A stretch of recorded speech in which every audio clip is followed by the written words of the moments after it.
आज आप लोगों ने भी पढ़ा होगा, बड़ा खुलासा हुआ और दिल्ली पुलिस ने अपनी चार्जशीट में 6 खिलाड़ियों और 9 अन्य लोगों की गवाही और साक्ष्यों के आधार पर चार्जशीट में भाजपा सांसद और कुश्ती संघ के अध्यक्ष बृजभूषण सिंह पर यौन उत्पीड़न का, स्टॉकिंग मतलब पीछा करने का, इंटिमिडेशन मतलब धमकाने और डराने का गंभीर आरोप तो लगाया ही है, साथ ही मुकदमा चलाने और दंडित करने की आवश्यक कार्रवाई कराने का कोर्ट से आह्वान किया है।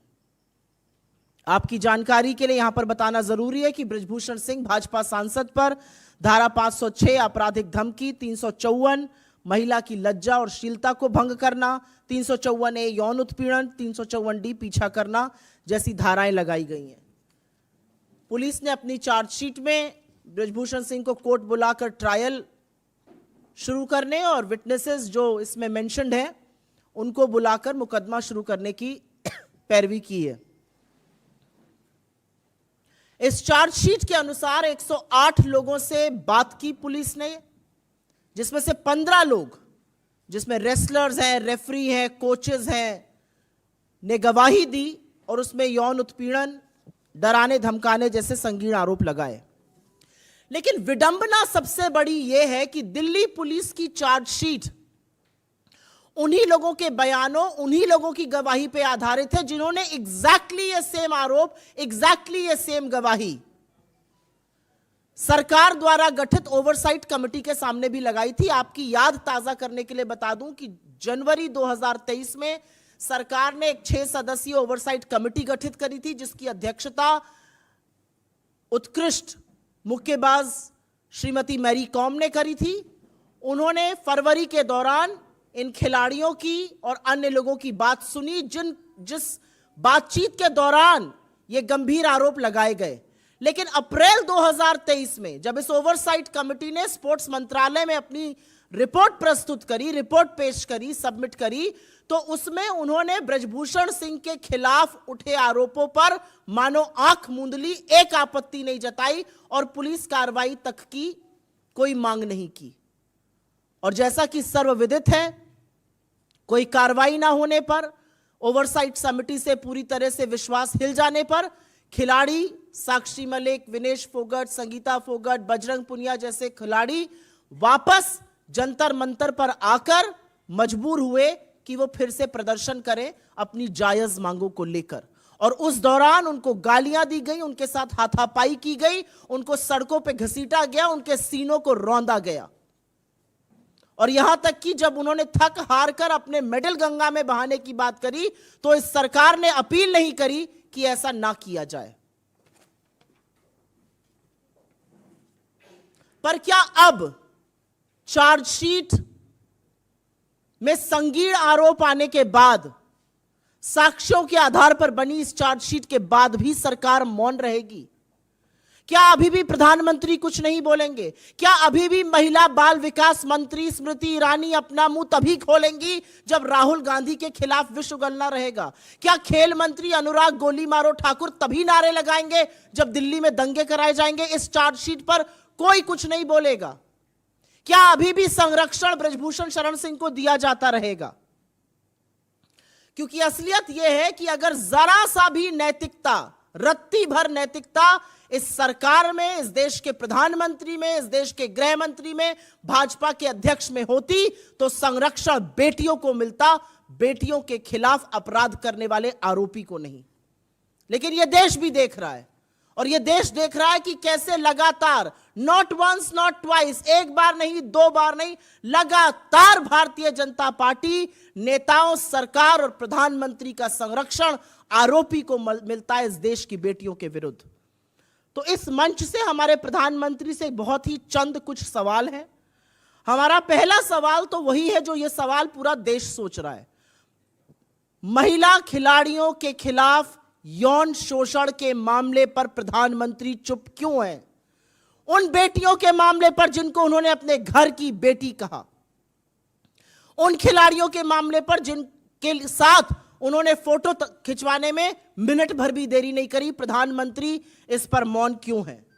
प्रधानमंत्री अपने चहेते सांसद ब्रजभूषण सिंह को पार्टी से कब निकाल फेंकेंगे, यह सवाल आज देश पूछ रहा है। आज देश पूछ रहा है कि भाजपा सांसद और कुश्ती संघ के जो अध्यक्ष हैं ब्रजभूषण सिंह, उनकी गिरफ्तारी कब होगी, क्यों इतनी छूट मिली हुई है उनको। और अंत में मोदी जी, आपकी सरकार ब्रजभूषण सिंह को संरक्षण देना कब बंद करेगी। बिकॉज यहां पर वस्तुतः स्थिति यह है कि यहां पर देश का विपक्ष आपसे सवाल नहीं पूछ रहा है। आपका टेस्ट, आपका परीक्षण इस समय देश की बेटियां करना चाहती हैं।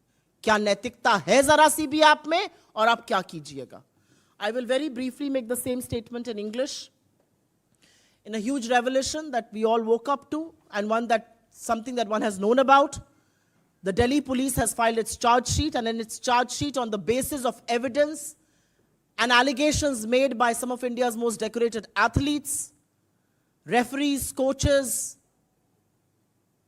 and other vendors, they have filed serious charges of sexual misconduct, sexual harassment, molestation, and stalking against BJP MP and also the Wrestling Federation Chief Brajbhushan Singh. The charge sheet invokes Section 506, criminal intimidation, Section 354, outraging modesty of a woman, Section 354, sexual harassment, 354D, stalking. The police has, of course, asked the court to summon Brajbhushan Singh for trial and has asked witnesses to be called in for questioning as well. According to this charge sheet, 108 people were investigated and questioned, 15 of whom, which includes India's most decorated athletes, referees, coaches, all corroborated the allegations that were made. It is, however, indeed very, very ironical that the charge sheet is based on exactly the same allegations that were raised before the oversight committee set up by the government. If you remember, in January 2023, the government set up a 6-member oversight committee headed by Mary Kom. In February, players, athletes, coaches, referees were summoned by this committee. They made allegations of sexual exploitation, sexual harassment against the Wrestling Federation chief, against the BJP MP. But in April 2023, when the Oversight Committee submitted its report, it may have raised questions on the functioning of the federation, but kept absolutely quiet on allegations of sexual misconduct, sexual exploitation, did not raise any red flags, and did not even recommend a police probe. And what followed, I think one knows. It was in April 2023, after the Oversight Committee had no faith in the Oversight Committee.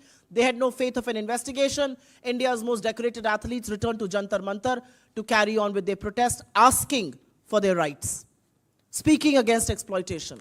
And during this time, they were mercilessly beaten up, they were dragged, they were hurled abuses at, and when they decided to drown their medals in the river, the government did not even choose to make an appeal to them. And which is why I think the most important factors that come to question today is, will the government continue to remain quiet? Will the Women and Child Development Minister Smriti Irani only speak when she's spewing venom against Rahul Gandhi? Will she turn a blind eye to very grave charges being made in this charge sheet? Will Sports Minister Anurag Golimaro Thakur come out in the open and say a word of solidarity with the athletes? I also think the moral bankruptcy of this government, of the Prime Minister, of the Home Minister, of the BJP, its chief JP Nadda, is on test. Will Brajbhushan Singh continue to be the member of parliament for the BJP? And will the BJP not once, not twice, but repeatedly continue to offer political patronage, protection, and support to the perpetrator of the crime here and not the women? And from this platform, we are only asking 4 questions of the Prime Minister. Why is Prime Minister Modi conspicuously silent on charges of sexual exploitation against one of his own members of parliament being labeled by decorated athletes who he called his own? When will the Prime Minister and the BJP President throw Brajbhushan Sharan Singh out of the Bharatiya Janata Party? When will the MP and the Wrestling Federation chief be arrested? And when will your government, Mr. Prime Minister, stop giving political patronage to perpetrators of crime against women? You and your government are on test here. Not by India's opposition, but India's daughters. And you will have to respond.